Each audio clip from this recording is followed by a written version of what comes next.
Καλώ το φίλο μου το Βαλέριο. Βαλέριος Νατσκεμπιά. Ένα μωρό με κάτι μαγούλο να τα κάνεις. Χαίρομαι πολύ που σε βλέπω και έλα! είναι χαρά και τιμή μου να είμαι ήρθες εκεί γιατί σε απόστασα μη σε δαγκώσω, κατάλαβες εσύ. Θα με δαγκώσεις μετά στο καφέ. Αυτή λες είναι επικίνδυνη, θα με πάει ζωντανό. Βαλέριέ μου, καλώς ήρθες. Καλώς σας βρήκα. Βέβαια, εντάξει, λίγο αγχωμένη και εγώ από τη δουλειά μετά. Τώρα πήραμε συνέντευξη και από την Εύα Λιανού Πετροπούλου, γιατί να σε ενημερώσω και εσένα, ναι. Θεσμοποιείται η μέρα, η παγκόσμια ημέρα του Καβάθη να είναι 29 Απριλίου. Η μέρα που γεννήθηκε και πέθανε. Πολύ ωραία, είναι και ο μήνας. Ο Καβάθης πέθανε, γεννήθηκε 29 και πέθανε 29. Είναι φοβερό. Λοιπόν, και όπως μου έλεγε η Εύα, είναι ο μόνος ποιητής που δεν έχει πάρει Νόμπελ, αλλά τον ξέρουν παγκοσμίως. Ακριβώς. Έχει μεταφραστεί σε πάρα πολλές γλώσσες. Και έτσι αυτή η παγκόσμια ημέρα δεν θα είναι μόνο για μας, θα είναι παγκοσμίως. Του χρόνου θα είμαστε στην Αίγυπτο, που θα γίνεται η γιορτή αυτή παγκοσμία. Και είναι τώρα αυτό το τριήμερο, το επόμενο τριήμερο θα είναι στο Βόλο η ημερίδα γιορταστική. Εδώ και 10 χρόνια βέβαια το κάνουν αυτό, το έχουν θεσμοποιήσει, δίνονται βραβεία ποίησης πάνω σε αυτό, γίνεται ένα μεγάλο έργο. Και συμμετέχουν 130 χώρες. Λοιπόν, αυτή ήταν η εισαγωγή της εκπομπής μας, που και η Εύα μας από τη δουλειά κλεφτά έκλεψε, λέει, του προϊστάμενου της να μιλήσω 10 λεπτά στο τηλέφωνο. Τι να κάνουμε. Και εγώ τώρα τρεχάλα και τη εγώ δουλειά, μέσα στην τρεχάλα. και εσύ τρεχάλα. Πού να τα κάνουμε. Γιατί μου είχες πει διδάσκεις παιδιά, Βαλέρια. Όχι, τους βοηθάω στα μαθήματα δημοτικού γυμνασίου και διδάσκω τραγούδι. Άρα η βοήθεια δεν είναι διδάσκω. Παιδιά, έχει και φοβερό χαμόγελο. Φοβερό χαμόγελο, σταμάτα, φοβερά μάγουλα. Για βγάλε λίγο το καπέλο έτσι να δούμε το πρόσωπό σου καλά. Όχι, δεν το βγάζω. Δεν το βγάζεις. Και είναι και ένας κύριος gentleman το μεταξύ. Μου θυμίζεις έτσι τους αριστοκράτες, η εποχή του 50, ναι. Η εποχή μου. Και τα ταιριάζεις και ωραία τα χρώματα, μωρό. Πολύ ωραία. Ευχαριστώ. Μπράβο, Βαλέριε. Μπράβο. Στηρίζεις και με το στυλ σου τον τενόρο. Και άκουσα εδώ πέρα έτσι κάτι υψηλόφωνο. Για πες μου, Βαλέριος, πώς γεννήθηκε. Λοιπόν, γεννήθηκα στο εξωτερικό, στη Γεωργία. Λίγο πιο δυνατά μιλάω όμως, γιατί μετά θα μου κάνεις παράπονα, όπως μου έχουν κάνει φίλες μου ποιήτριες. Κρατάω τη φωνή και να μου είναι, λένε, ξέρεις, δεν ακούγομαι, εσύ ακούγεσαι δυνατά, μα εγώ ουρλιάζω. Εγώ μιλάω δυνατά. Ναι. Πρέπει να μιλάμε λίγο δυνατά, γιατί μετά μιλάτε σειρά και δεν ακούγεται και μετά μου το κάνουν παράπονο ότι δεν ακούγεται. Λοιπόν, ο Βαλέριος γεννήθηκε στη Γεωργία. Από πατέρα Μισογεωργιανό Γερμανό, μητέρα Ελληνίδα με καταβολές από Σμύρνη, Μικρασία, είναι ποντιακής καταγωγής. Ήρθα πολύ μικρός εδώ στην Ελλάδα, 6 χρονών, οπότε είχα εντρυφήσει έτσι στην τέχνη από πολύ μικρή ηλικία και από το εξωτερικό κιόλας. Αγαπούσα την τέχνη, αγαπούσα τα γράμματα, δεν θυμάμαι ποτέ να έχω παίξει μπάλα, αυτοκίνητα, δηλαδή ήμουνα πάντα στα από βιβλία. μικρός δηλαδή σου άρεσε αυτό, το να ασχολείσαι με τη μουσική, την τέχνη, σ' άρεσε το τραγούδι. Ήμουν εσωστρεφής άνθρωπος, θα έλεγα. Ήμουνα στη γωνίτσα μου να διαβάσω, να ζωγραφίσω, να γράψω. Ήμουν αυτού του στυλ παιδί. Το ήσυχο παιδί. Ναι. Αυτό που θέλουν όλες οι μαμάδες. Η αλήθεια είναι ότι το παιδί που θέλαμε μην μας κουράζει. Ναι. Να μην βγαίνει στα γήπεδα, να μην αυτό, να μην έχουμε τρέμο. Μια χαρά, το καλό παιδί ήσουν. Είχα και μια πολύ ήσυχη, μπορώ να πω, εφηβεία, έτσι, ενώ όλα τα παιδιά έτσι παθαίνουν τρέλες και διάφορα. Δεν ξέρω αν θα μου βγει στην πορεία βέβαια, αλλά δεν ξέρω, στα 40, στα 50 δεν ξέρω αν θα μου βγει, αλλά δεν πειράζει αν βγει. Ναι, είχα και την εφηβεία μου έτσι πολύ ήσυχη. Πόσο είσαι μικρούλης, είσαι 30 δεν είσαι? 30. Είσαι τώρα 30. έγινα στις 8 Απριλίου. Κρυαράκι δηλαδή. Μια εβδομάδα.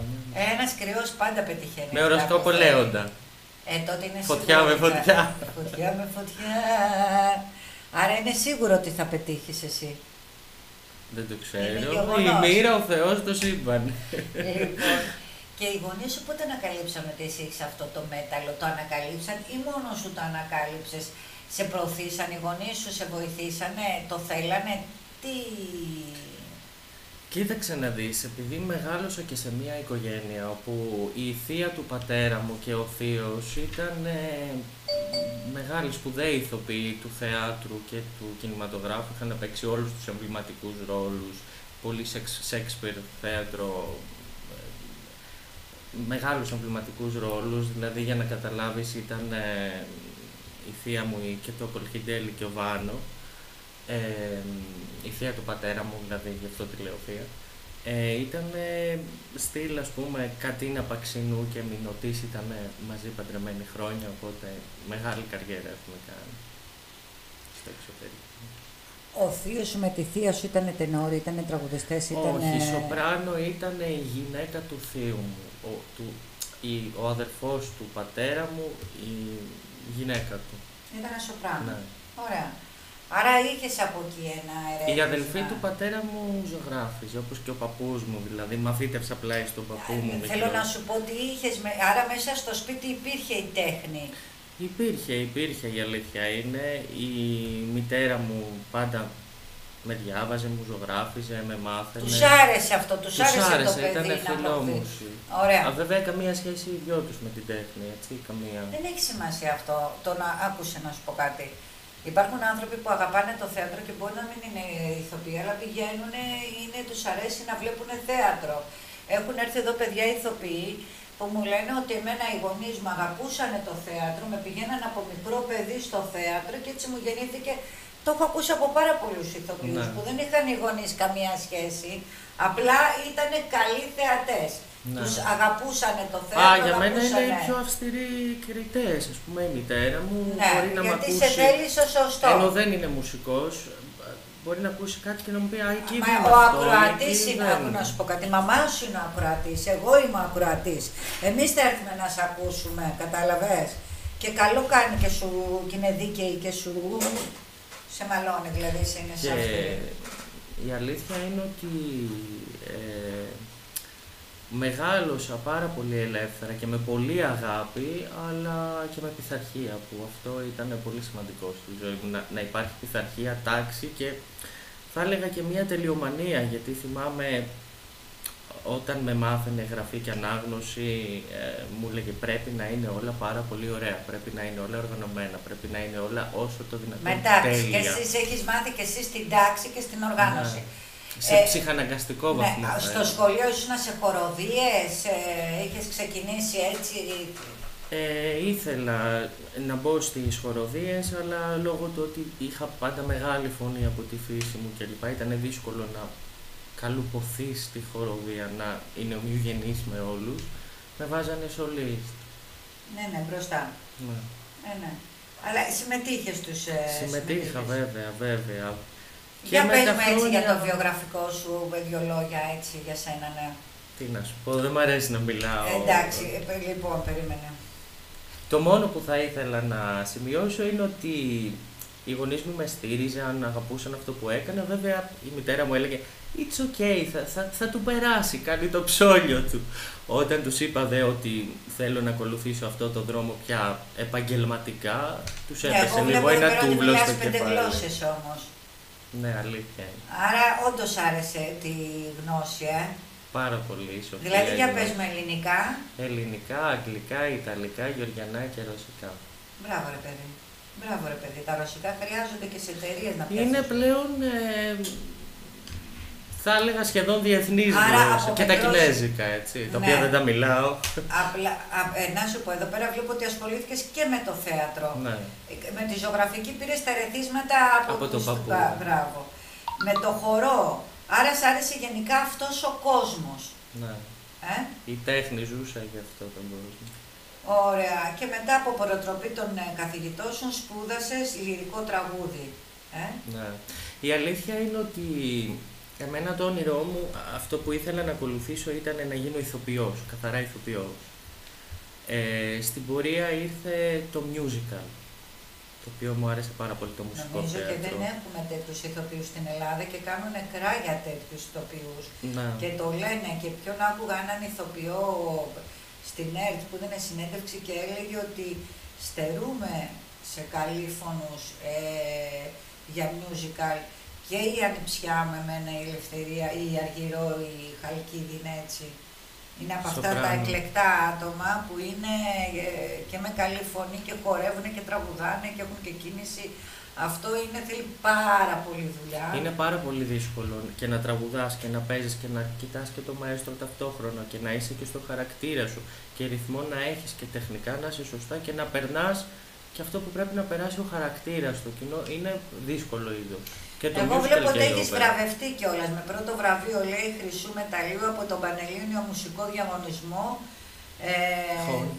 στο σύλλογο, βραβείου συλλόγου οι φίλοι της κλασικής μουσικής Κυψέλης Τρανταλίδη, βραβείο Νέη Μουσική και πρωτοεμφανιζόμενοι νέοι καλλιτέχνες στη Ρωσία και άλλα. Ως τενόρος και λυρικός ηθοποιός έχει εμφανιστεί σε συναυλίες, παραστάσεις, προσωπικά ρεσιτάλ και φεστιβάλ. Και βέβαια έχει σπουδάσει και εφαρμοσμένες τέχνες. Στο Πανεπιστήμιο Δυτικής Αττικής στη Σχολή Εφαρμοσμένων Τέχνων και Πολιτισμού τελειώνει και τμήμα φωτογραφίας και οπτικοακουστικό τεχνών. Ναι, είμαι στο πτυχίο αυτή. Λογοτεχνικά έργα του έχουν εκδοθεί σε συλλογικούς τόμους, ανθολογίες, ποίησης, παραμετριών και διηγημάτων. Πώς και δεν έφερες να διαβάσουμε εδώ? Έλατε, δεν το σκέφτηκα, το πιστεύεις? Ξέρεις γιατί το έκανες? Γιατί θα πρέπει να κάνουμε άλλη μια εκπομπή για να δούμε το συγγραφικό σου έργο. Εμένα μου είπες ως τενόρος, δεν μου είπες αυτό, αλλιώς θα σου λέγα φέρε εδώ πέρα. Και εν ώψη του ρεσιτάλ. Εν ώψη του ρεσιτάλ, μπράβο, αυτό να πούμε, ότι γι' αυτό είμαστε εδώ, γιατί έχουμε να σας κάνουμε πρόσκληση. Θα χαρούμε να είστε κοντά μας. Εννοείται. Λοιπόν, και τώρα και μια άλλη εκπομπή θα κάνουμε που θα είναι πιο χαλαρή, πιο ήσυχη, πιο απογευματινή. Πολύ ευχαρίστω. Που θα έρθεις να μιλήσουμε για το συγγραφικό σου έργο. Πολύ ευχαριστώ. Εντάξει. Ετοιμάζω και να εκδώσω τώρα ένα παραμύθι. Ωραία, άρα θα πρέπει να παρουσιάσουμε το παραμύθι και τα υπόλοιπα. Λοιπόν, έχει κάνει διαδρομές στο Όστρια, Βεργίνα, Έλευση, Ιδράνη, Κέφαλος και Λανό, πνευματική στη Λάρισα και στο εξωτερικό. Επίσης έχουν παρουσιαστεί σε φεστιβάλ και δήμους. Το 20 βραβεύτηκε για το χαϊκού του από την Εταιρεία Τεχνών και Επιστήμων Κερατσινίου. Ορίστε, κάνεις και χαϊκού.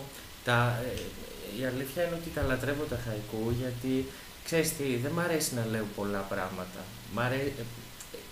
Είμαι γενικά μινιμαλιστής σαν άνθρωπος, δηλαδή μ' αρέσει να λέω πολλά μέσα από τα λίγα.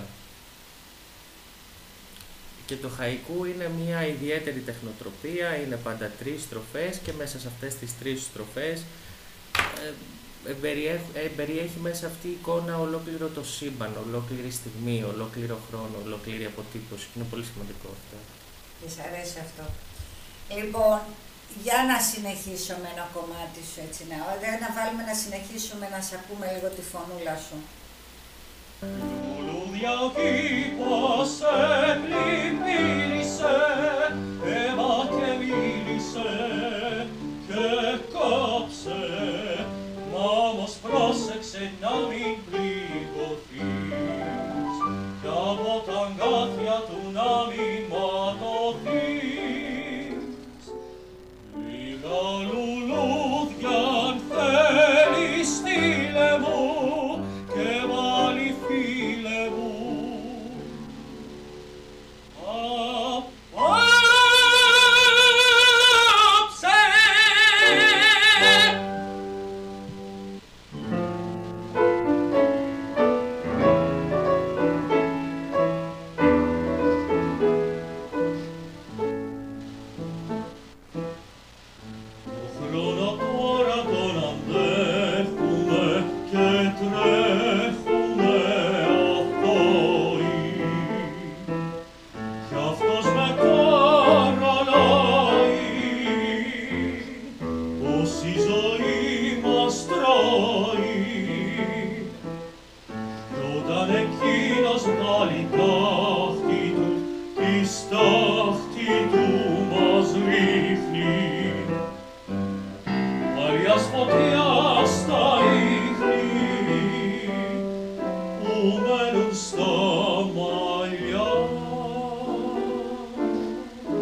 δυσί πικρά μετανοεί.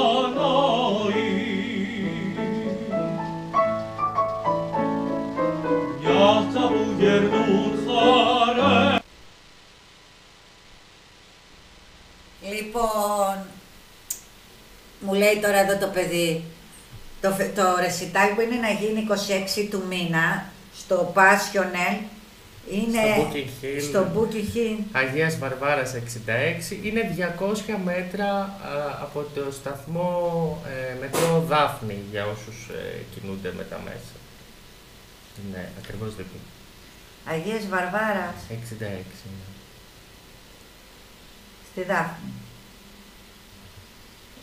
Να σε ρωτήσω κάτι, γιατί έχω μπερδευτεί. Πού είναι η Λαδόκολα?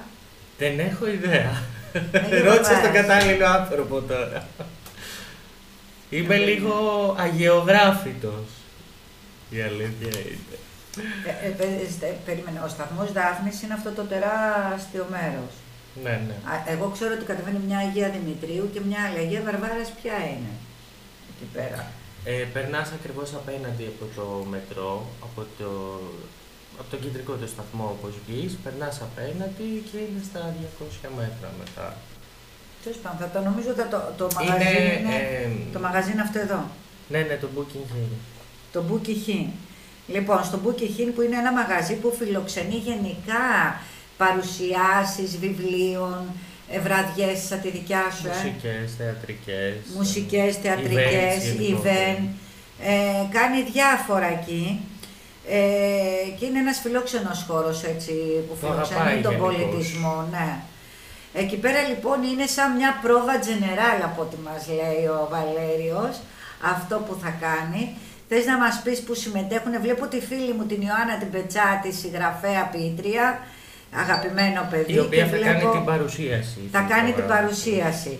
Η Ζήνα. Η Σοφία Ροσμαράκη είναι η πιανίστα μου. Η πιανίστρα. Χρόνια συνεργάτης. Από ήταν να έρθετε παρέα. Ναι, αλλά λόγω επειδή παίζει απόψε σε ρεσιτάλ, συνοδεύει άλλο άτομο, ήταν λιγάκι δύσκολο να. Είδες, άρα η κοπέλα είχε είναι. πρόβα. Ναι. Η είσοδος δεν υπάρχει. Ωραία.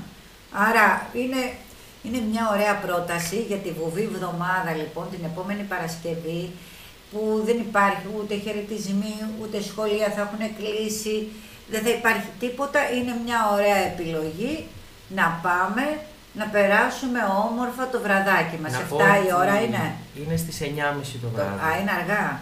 Ναι. Όχι, τότε δεν υπόσχομαι ότι θα έρθω.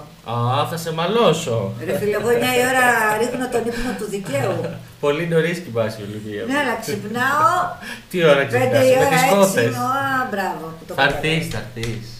Λοιπόν. Το ξέρω ότι θα έρθεις.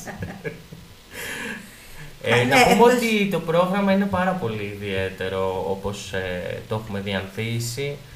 Θα πούμε αποσπάσματα από γερμανική οπερέτα, από ελληνική οπερέτα, ναπολιτάνικες καντσονέτες, ιταλικά τραγούδια και για το τέλος έχω βάλει την εποχή που αγαπώ πάρα πολύ, την εποχή του Μεσοπολέμου, εκείνη την όμορφη Αθήνα με τους υπέροχους ανθρώπους που όλα ήταν πιο αυθεντικά, πιο όμορφα. Οπότε έχω επιλέξει τα διαμαντάκια, όπως τα λέω, τραγούδια του Αττικ και του Γιαννίδη. Ωραία. Τα οποία τα αγαπάει ο κόσμος πολύ. Ναι. Παιδιά, είναι μια γλυκούλα φατσούλα, θέλω να το ακούσω. Θα σε φάω. Λοιπόν, εκτός και αυτή το άρωμά σου που μου έχει προκαλέσει αυτές τις επιθυμίες. Λες, αυτό το άρωμα η αλήθεια είναι. Έχει κλείσει σπίτια, αλλά. Ναι, αυτό δηλαδή. Μήπως το φοράς επίτηδες, κάτι παθαίνουν οι γυναίκες. Δεν κάνω τίποτα επίτηδες. Ξέρεις, γιατί τώρα μου πέφτουν οι γυναίκες πάνω σου. Λοιπόν, μήπως φταίει το άρωμα, με χαλάρωσε, μου φτιάξει τη διάθεση. Λοιπόν, έχει τζοτζομπά, έχει μέσα, κάτι έχει. Λοιπόν, άρα σας περιμένουμε την Παρασκευή το 26 Απριλίου στις 9.30 το βράδυ, Αγίας Βαρβάρας 66, στο Booking Hill. Και είπαμε είναι μία πρόβα για το. Είναι στην ουσία μία πρόβα generale, θα γίνει σε πιο έτσι φιλική ατμόσφαιρα, γιατί το recital θα το πάω στο Λονδίνο πολύ σύντομα. Όταν θα πας στο Λονδίνο να μας το πεις, να σε προωθήσουμε, να σε διαφημίσουμε. Εντάξει, και άμα θες έρχομαι και εγώ μαζί σου σαν χορηγός επικοινωνίας.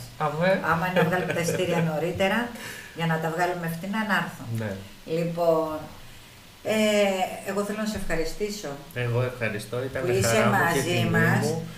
Θέλω να σε ευχαριστήσω που παρόλο το ότι έχουμε πιεσμένο χρόνο, είσαι εδώ. Κανονικά ήταν να μην γίνει η εκπομπή. Είχαμε πει ότι θα κλείσουμε την προηγούμενη εβδομάδα. Λόγω της απεργίας δεν κάναμε την εκπομπή. Η κυρία που είχα καλεσμένη, η Ελένη Καραπέτη, που έχει γράψει τον Εφρούλη ένα παραμύθι, το ανανεώσαμε το ραντεβού για μετά το Πάσχα. Εσύ όμως το πάλεψες μαζί με μένα, και μαζί και η Εύα, την ευχαριστώ, να φτιάξουμε την εκπομπή για να κλείσουμε για το Πάσχα. Και μια εκπομπή... Όσοι παλεύουμε πάντα... Πιστεύω, τολμονικά που λέει. Και ξέρεις κάτι, το θεώρησα και ευλογία που κλείνω με ένα τενόρο. Με έναν άνθρωπο που παίζει που είναι πιο κλασική η μουσική, και θα κλείσω με πιο κλασικό κομμάτι. Και βέβαια θα ήθελα κάποια στιγμή να μου πεις ότι έχεις τραγουδήσει ψαλμούς. Το έχεις προσπαθήσει, ας πούμε, «Ω γλυκιά μου εάρ». Αυτό είναι ένα που με ακουμπάει εδώ μέσα. Είναι καταπληκτικό κομμάτι, αλλά δεν είναι για το είδος της φωνής μου. Είναι πιο αυτό ψηλή. Το στυλ τα τραγουδάνε οι ψάλτες, αυτοί που έχουν σπουδάσει και βυζαντινή μουσική. Εσύ και δεν διαφορά έχεις... ειδητική από την... Ναι, εσύ δεν είχες έτσι. Γιατί έχεις το μέταλλο να το έκανες αυτό, να ασχοληθείς με βυζαντινή μουσική? Έχεις να πάρεις πάρα πολλά από τη βυζαντινή. Να ξέρεις ότι όλες οι μουσικές πατάνε πάνω σε αυτό. Κοίταξε να δεις, θεωρώ ότι δεν έχω ασχοληθεί. Έκαστο στο είδος του, δηλαδή πιστεύω ότι υπάρχουν πραγματικά εξαιρετικοί στη βυζαντινή μουσική, οπότε δεν θέλω να ανακατεύομαι στα λιμπέρια τους.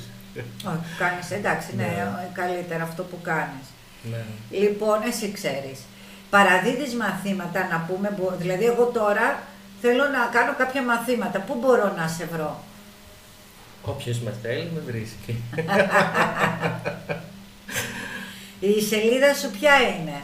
Μπορείς να με βρεις από το Facebook, από την προσωπική μου σελίδα, από το mail, από το διαδίκτυο κλπ. Νομίζω ότι δεν προωθεί καθόλου τον εαυτό του. Με το τσιγκίλι πάνω να το βγάλω, να προωθείς τον εαυτό του. Ρε, παιδί, η αλήθεια είναι ότι αγάπη μου, αυτό μου το λένε όλοι. Γιατί δεν αναπτύσσεις, γιατί δεν βάζεις το γιατί τα λες? Δεν μ' αρέσει, γιατί ξέρεις, είμαι πολύ τελειομανής άνθρωπος και πιστεύω ότι σε οτιδήποτε κάνω, κάθε φορά. Συγγνώμη τώρα, εγώ είδα ότι κάτι παιδιά τα βοηθάς και στη μουσική και σε αυτά. Γιατί να μην το πούμε αυτό και να μην το προωθείς αυτό, και γιατί να μην το κάνεις? Κατάλαβες τι θέλω να πω? Γιατί μου ντρέπεσαι δηλαδή? Πάλι καλά που τον... Εγώ πιστεύω εντωμεταξύ, και αυτό εδώ που γίνεται, λογικά δουλειά της πετσάς είναι. Αυτή θα σε πιάσει από τα μαλλιά και θα σου πει, έλα τώρα να παρουσιάσεις τη φωνή σου και... Όχι, εντάξει, μου έκανε την πρόταση η Αναστασία που έχει το χώρο. Γιατί εγώ ξέρω ότι είσαι ντροπαλούλης, δηλαδή 2 χρόνια τον παρακαλάω να... Το πιστεύεις ότι είμαι ντροπαλός? Ναι. Αυτό μου λένε όλοι. Ναι, εγώ πιστεύω ότι είσαι ντροπαλός. Αυτό το ισοστρεφής που μου είπες, αυτό είναι. Είναι ότι είσαι ντροπαλός και μέσα από τη ζωγραφική, από το γράψιμο, νομίζω μιλούς. Μπράβο. Μιλάω τη γλώσσα που θέλω. Κάποιοι λοιπόν δασκάλοι σου είδανε το ταλαντό σου και με τη φωνή και σου λένε μίλα και έτσι. Αλλά τώρα εγώ βλέπω την τροπή σου και θα πρέπει εγώ να σε αναδεικνύω, εγώ να λέω τα προτερήματά σου. Μάλλον έτσι θα το κάνουμε. Κοίταξε, καλύτερα να μιλάνε πάντα οι άλλοι για σένα, αυτό λέω. Αυτό είναι το καλό. Είναι ωραίο να είσαι ταπεινός άνθρωπος. Εντάξει, άκου τώρα. Βέβαια, ζούμε και περίεργες εποχές. Άλλο, μην μπερδεύουμε την ταπεινότητα, γιατί έχουμε μπερδέψει κάποιες λέξεις. Ο ταπεινός είναι ταπεινός και στον ντύσιμό του, ταπεινός και στο πώς περπατάει και σε όλα. Δεν σημαίνει ταπεινότητα το ότι αποφεύγω να μιλήσω για τον εαυτό μου. Αυτό ίσως είναι και ένας μικρός εγωισμός, ότι και καλά αφού είμαι άξιος, άσε να μιλήσουν οι άλλοι για μένα, ναι. Όχι. Το να πω για τη δουλειά μου, ότι εγώ δουλεύω, βγάζω χρήματα έτσι, δεν είναι θέμα ταπεινότητας, γιατί εσύ ζεις από αυτό. Με το να μου κάνεις εμένα μαθήματα φωνητικής ή να μου κάνεις μαθήματα μουσικής, βιοπορίζεσαι, έτσι δεν είναι? Γιατί να Και τραπούμε όχι μόνο από αυτό, έτσι, Μπράβο, γιατί αγάπη είναι μου. εποχές δύσκολες, καλλιτέχνες Ναι, καλούμαστε και αυτό θέλω κάνουμε να σου διάφορα πω. πράγματα. Γιατί να μην το λες. Γιατί να μην μου πεις ότι ναι, ρε Ολυμπία, εγώ παίζω και θέατρο. Καταλαβες. Παίζω σε παιδικά. Ανακάλυψέ με. Ναι, μα αυτό, αγάπη μου γλυκιά, αυτό πρέπει να το πούμε, κατάλαβες. Γιατί είναι η δουλειά σου, είναι η εργασία σου, είναι η βιοπάλη σου, πώς να σου το πω αγάπη μου, κατάλαβες. Λοιπόν, θα σε ξεκλειδώσω εγώ την επόμενη φορά που θα έρθεις. Πιστεύεις ότι είμαι κλειδωμένος? Ότι είσαι κλειδωμένος και ντρέπεσαι να πεις, νομίζεις ότι είναι αυτοπενός το να πεις για τη δουλειά σου. Μα για τη δουλειά σου μιλάς. Δεν μου λες, εγώ είμαι όμορφος, εγώ είμαι κούκλος, εγώ είμαι φωνάρα, εγώ είμαι... Δεν λες αυτό.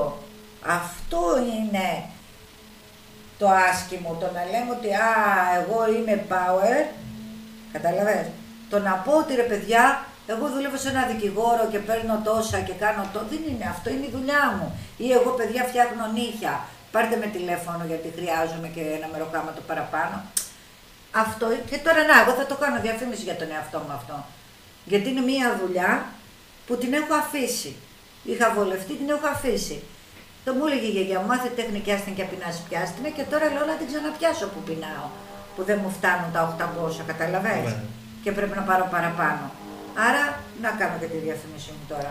Άρα, μανικюρ, πετικюρ, τεχνητά νύχια, μασάζ ρεφλεξολογίας, θεραπεία μύκητων, τα πάντα όλα, τατουάζ. Αχ, ένα μασάζ το χρειαζόμαστε, Χαλκίδα Ολυμπία. εμείς που τρέχουμε και κουραζόμαστε τόσο πολύ. Ναι, μωρό μου. Τι παιδί είναι αυτό, για δάγκωμα είναι. Λοιπόν, πάμε για καφέ. Σταμάτα. Θα με δαγκώσεις στο καφέ. Λοιπόν, σας αγαπάμε πολύ. Καλή Ανάσταση να έχουμε, να αναστηθούν όλα μας τα όνειρα, οι όλα τα ελπίδες μας. σκοτάδια. Πραγματικά να πετάξουμε τα σκουπίδια μας, πραγματικά να απελευθερωθούμε από τα πάθη μας και να προχωρήσουμε σε κάτι καινούριο, να ανανεωθούμε. Εγώ τώρα έκλεισα και το μισό αιώνα της ζωής μου 50. Λοιπόν, άρα πρέπει... Τι λες την ηλικία σου, μπράβο. Και τα κιλά μου, είμαι πολύ επικίνδυνη γυναίκα. Γυναίκα λέει που δεν φοβάται να πει ηλικία και κιλά είναι επικίνδυνη. Μ' αρέσει. Εγώ είμαι αυτή και που κυκλοφορεί και αχτένιστη. Εγώ είμαι αυτή. Λοιπόν, σας αγαπάμε. Στο Επανειδήν ραντεβού 15 Μαΐου, 2 εβδομάδες δεν θα κάνουμε, πρώτα ο Θεός πάντα, 2 εβδομάδες τη Μεγάλη Εβδομάδα και τη Εβδομάδα του Διακινησμού δεν θα κάνουμε εκπομπή. Θέλουμε να σας ευχαριστήσουμε. Καλή Ανάσταση, καλό Πάσχα, να αναστηθεί η ειρήνη, Η αγάπη, η δικαιοσύνη. καλή επιτυχία για την Παρασκευή μεθαύριο. Να είσαι... Θα είσαι κοντά μου. Πρώτα ο Θεός λέει θα είμαι. Θα είσαι, δεν σηκώνω κουβέντα. Πρώτα Θεός. Πραγματικά πρέπει να είμαι, μήπως ξεσηκώσω και την Άννα να κάνουμε τίποτα. Να σε ευχαριστήσω που είσαι εδώ. Θα κλείσουμε με κομμάτι σου. Εντάξει. Την επόμενη φορά, αν δεν σε μαρκάρω να το κάνουμε πριν κλείσω για διακοπές καλοκαίρι, θα σε αναλάβω αρχές Σεπτεμβρίου. Ό,τι θέλεις. Το παραμύθι πότε βγαίνει? Το δρομολογώ από χειμώνα γιατί άρα από Σεπτέμβρη τότε, άρα τότε θα τα πούμε. Γιορτινό, Ωραία, άρα τότε θα τα πρωτοχρονιά πούμε. δηλαδή μιλάει. Άρα σε χαιρετώ και για καλοκαίρι και θα τα πούμε τότε εμείς, Λες να κάνουμε τόσο καιρό να ξαναβρεθούμε. Εκτός και να κάνουμε καμιά πάλι... Έχουμε κάτι να πούμε, κατάλαβες τι εννοώ. Εμείς κλείνουμε Κοίταξε, εκπομπές. ετοιμάζω κι άλλα ρεσιτάλ στην πορεία. Εμείς σαν εκπομπή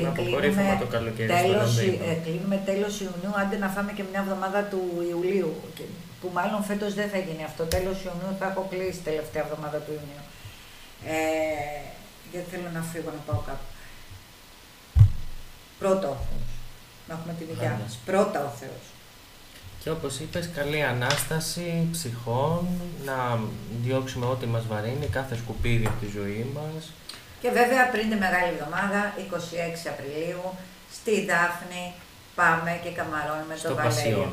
Στο Πασιόν. Δηλαδή έτσι έχω ονομάσει τη θεματική του προγράμματος, διότι έχω επιλέξει κομμάτια που έχουν έντονο πάθος, αγάπη, νοσταλγία κλπ. Όλα αυτά τα έντονα συναισθήματα ενός ερωτευμένου. Λοιπόν, σας ευχαριστούμε πολύ. Καλή συνέχεια. Θα σπάσει. Καλή Ανάσταση. Καλό Πάσχα.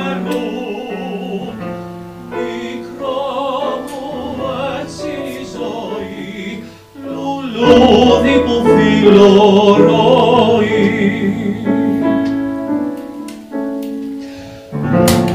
μικρό μου έτσι είναι η ζωή, λουλούδι που φιλορροεί.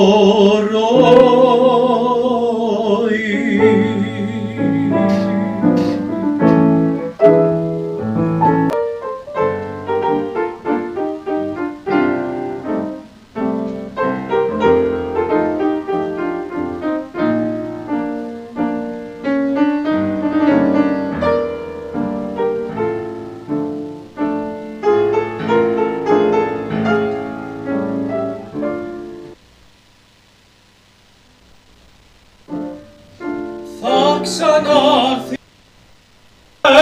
λουλούδια ο κήπος πλημμύρισε, αίμα και μίλησε και κόψε, μα όμως πρόσεξε να μην πληγωθείς κι από τα αγκάθια του να μην ματωθείς.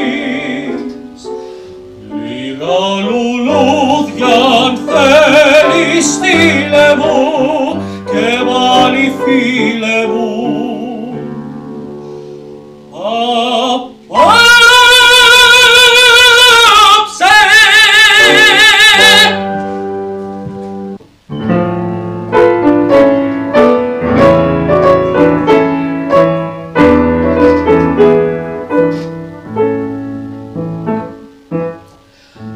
Χρόνο τώρα τον αντέχουμε και τρέχουμε αθώοι